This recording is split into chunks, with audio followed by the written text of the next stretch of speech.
Can you talk a little bit about that very first viral moment that you had and whether you expected that it would get the attention that it did?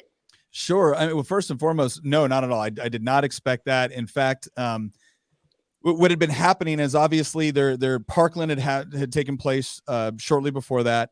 And I sat on the Public Safety Subcommittee 1, where we hear all the gun legislation. And so I had been hearing for weeks now how if we didn't support whatever gun control policies they want, it's because we were mean-spirited and we were bigoted and we didn't care about the safety of children.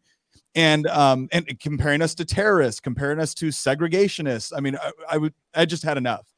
I was furious at this point. I felt like we had taken this just onslaught of abuse.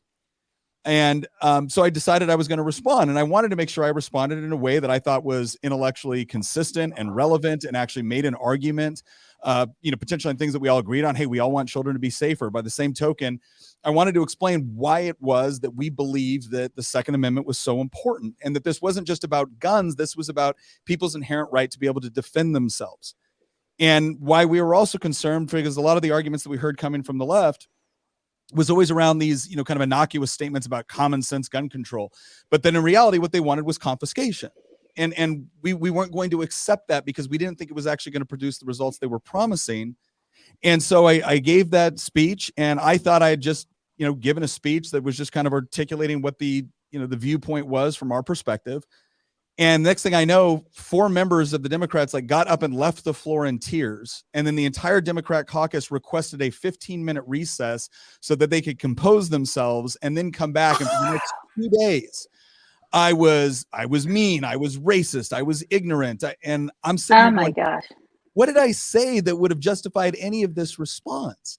And I just kind of realized that the bottom line is that anytime you argue them into a corner, where they can't challenge your data, they can't challenge your argumentation. Their go-to is you're a sexist, you're a racist, you're a bigot.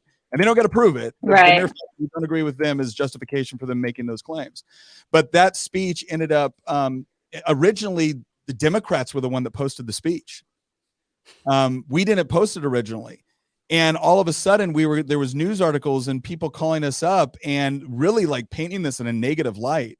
And we said, okay, well, we got to post the speech out there in its entirety because different people were trying to clip up things or claim that I said things that I didn't say. And interesting. As soon as we posted it, it went viral. And I think to date, over several different platforms, it's got over 100 million views on social media. Oh my gosh, that is remarkable. So just thinking about how many people left the room and how many people were, for lack of a better word, just butthurt over that.